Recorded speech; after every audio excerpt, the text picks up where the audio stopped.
Hi, everybody. Thanks for tuning in. I'm Jennifer Jaye, and this is Jaywalking, Trusting God One Step at a Time.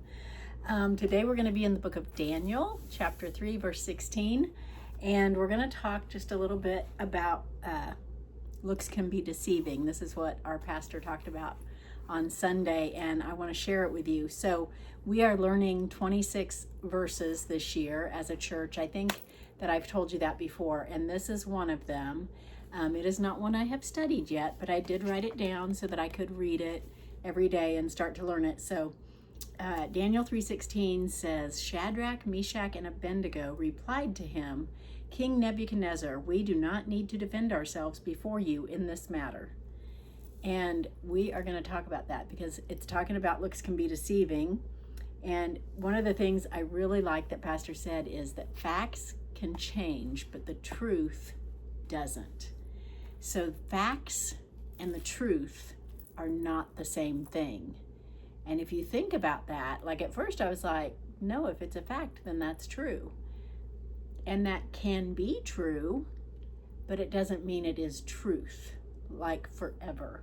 Truth is the truth forever and ever and ever, which is the Word of God.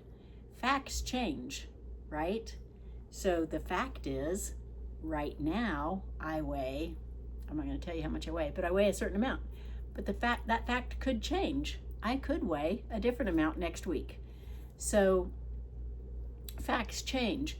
The fact is, it's 94 degrees outside right now, but the fact is, that's going to change. It's going to be 107 in a couple of hours. So facts change. The fact is, like there might be more women than men that live in this town right now, but that fact can change. It can switch. So it might be a fact right now, but it's not the truth. It's not. Truth is indefinite. Truth is forever. So facts and the truth are two different things.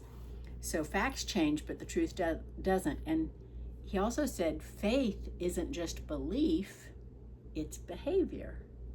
So you can have faith in God. You can say you believe in God, and maybe you do. But faith isn't just believing, it's your behavior. How are you going to act because of what you believe? And that's what faith is. So faith changes your behavior.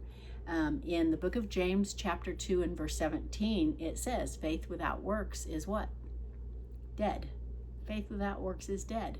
So you have to have the behavior that follows the belief. And in 2 Corinthians 5:7, it says, walk by faith, not by sight. And so we have to have that behavior. We have to follow walking in faith, even though we can't see the end. So one example he gave is like you can see down the street, but God can see around the corner. You can see maybe to the end of this day, but God can see to the end of the week, to the end of the month, to the end of the year.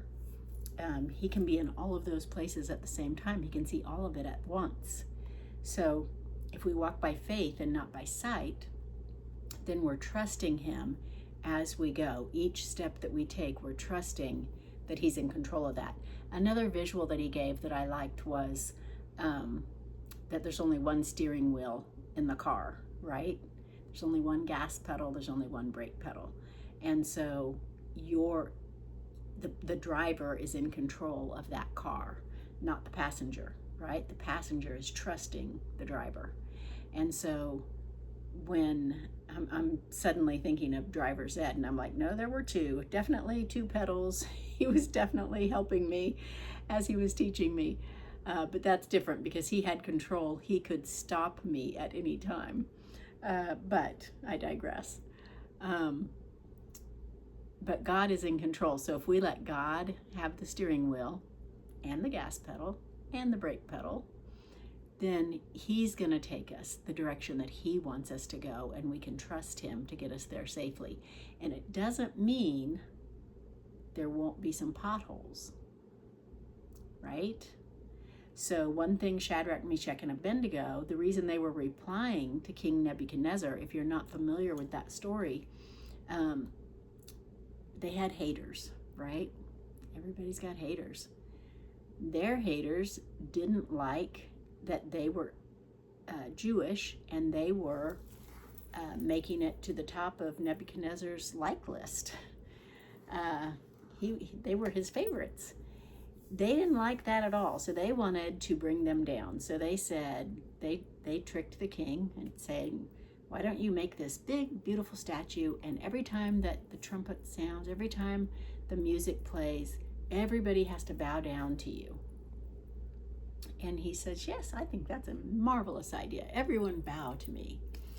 And so he puts it in, places the order and says, that's what has to happen. But then these guys didn't do that. They still prayed 3 times a day, just like regular. They didn't bow down to this statue. They were like, no, that's not my God. I'm not bowing down to that. And the haters went right over to the king and said, guess what? They're not doing what you said. Now, Pastor made a good point when he said, if they were bowing, how could they see that the others weren't? So they must not have been bowing either, but they didn't talk about that, right? But they told the king. So the king had made the order and had said that anybody that didn't bow down had to go into the fiery furnace. And so in they went. They said, never mind, because they said, we need not defend ourselves before you in this matter. They trusted God. They knew God could deliver them. And God didn't deliver them from the situation. He delivered them in it. And here's the difference. So he didn't keep them from being thrown into the furnace, but when they were in the furnace, he met them there. He was in there with them. So they went in, it says in verse 20, Daniel 3, verse 20, they were bound, hands and feet, bound, tied up. But in verse 25, they were walking around.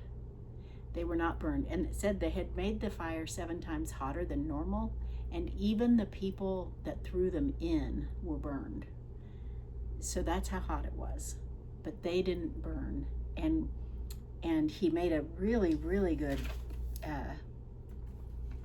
comment when he said, in the Greek version of the Hebrew Bible, it says the king looked because he heard them singing.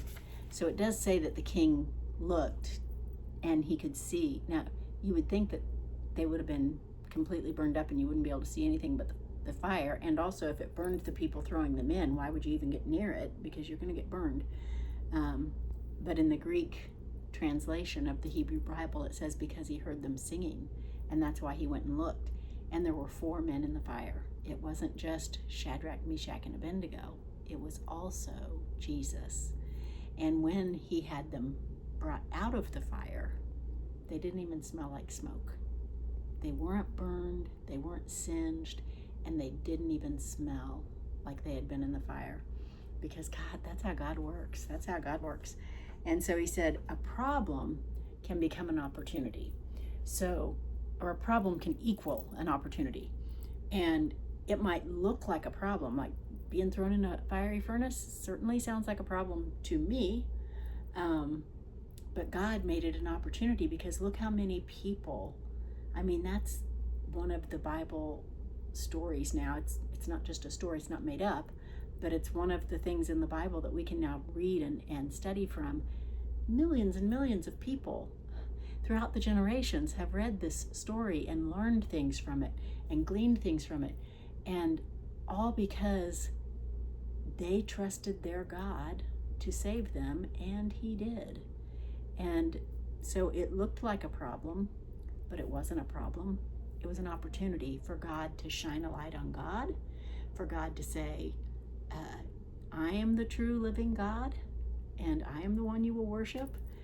And I just think it's so amazing when we look at our problem and look at it as an opportunity, and even to pray to God and say, here's my problem and this looks bad, but I know you have an opportunity in it, so please open my eyes to what that opportunity is. And I've done that many times, and it is amazing to watch what God will do. And I'll admit, I don't do it, it's not my knee-jerk reaction a lot of times when I'm in a problem. That is not my first reaction. But once I have calmed down enough to think about it, then it is my reaction. And I want it to become my first reaction, to look at the opportunity. What is the opportunity? God can always be trusted. So show me what you're doing. You've got me in it, but I know you're in it with me. And so you can trust him in that. And some of the problems and opportunities Pastor gave as examples was Abraham on Mount Moriah. He was to sacrifice his son, but God provided the ram. Moses at the Red Sea, it looked like they were trapped. There's a big sea, very, very deep and long sea, wide. And here's our enemy right behind us, and it looks like we're cornered. And what does God do but part the sea, and they cross on dry land, and then he brings the walls of water back down on top of their enemy. The Israelites with the walls of Jericho, all they had to do was march around it and then shout, just obey God, just obey God, and the walls fell. Daniel in the lion's den, he said it became the lions, I can't remember how he said it, it was really clever. The lions, I don't know, I'll mess that up. I'll attach the sermon for you guys and you can look at it. Jonah in the whale, but then saved the Ninevites. And the biggest one, Jesus. It looked like a problem, right? Going to the cross and being nailed to the cross and dying. Looked like a problem, but it was to save us so that we could be in heaven with him.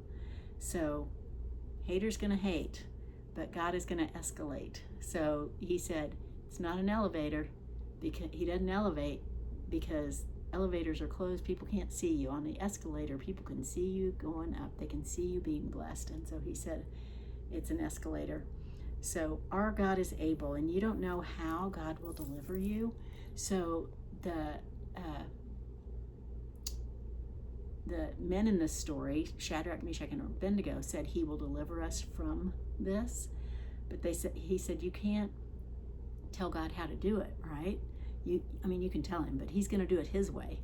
And because he's sovereign, so he didn't deliver them from it, but he delivered them in it.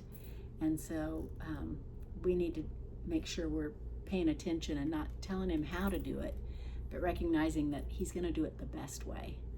And then the third one he said was about looking up, because he's going to deliver you. They went in bound, they came out loose.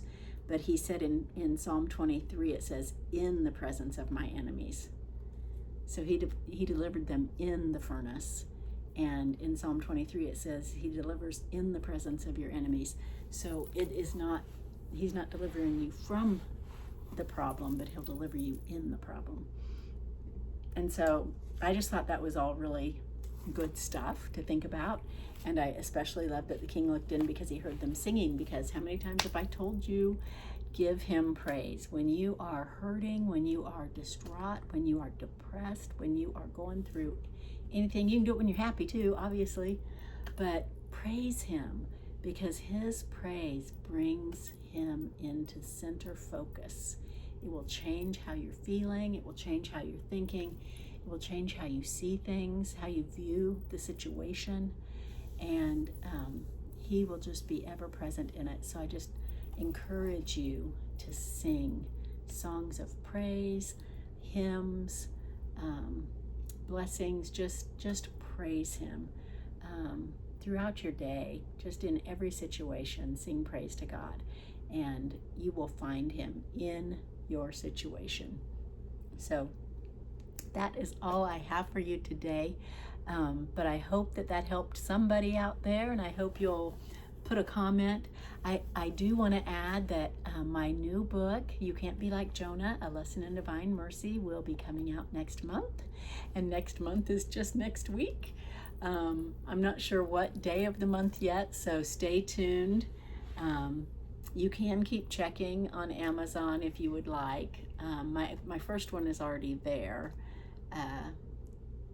But the second one will be coming out this month. So look for that. And then also, if you guys would please vote for me, we are up for a big award. Actually, we're in 4 categories for the Spin Awards. It's Gospel Music Spin Awards.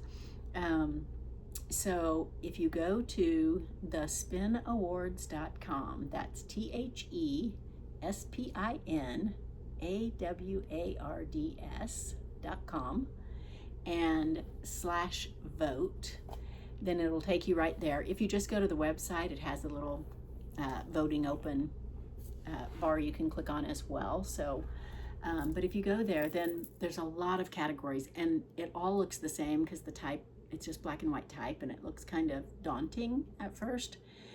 But it does have the title of the category and then all of the selections that you can make.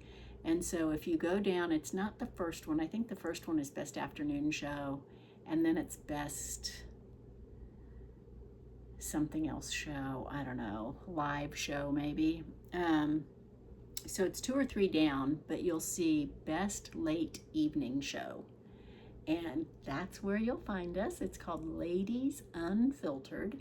So click on that, scroll down a couple more, and you will see Best Show with 2 or more hosts, and click on Ladies Unfiltered. And then I think there's 4 more categories, and then you'll find Best Co-Host of the Year. Me, they nominated me, Jennifer Jaye. So vote for me, Best Co-Host of the Year. And then scroll all the way down because it's almost at the end. Podcast of the Year is Ladies Unfiltered. So I hope that you will vote. Internet Radio of the Year is Praise FM, which is PRAYZ FM. That is the radio station that our show airs on, so they are also up for an award. So yeah, and even our producer, Dr. Lady Rain, in the second to last category, Best Production Manager, Dr. Lady Rain. That's RAINE, Dr. Lady Rain, if you want to vote for her. So we're all very, very excited. We're planning to go to the Spin Awards in Atlanta in October to celebrate and see who wins. But voting is unlimited, so you can vote as many times as you want every day through July 24th. And I hope that you will take some time out of your day and vote for us. We'd really appreciate it. And more importantly, stay in the Word, trust God, sing those praises, and we will see you next time on Jaywalking, trusting God one step at a time. Bye-bye.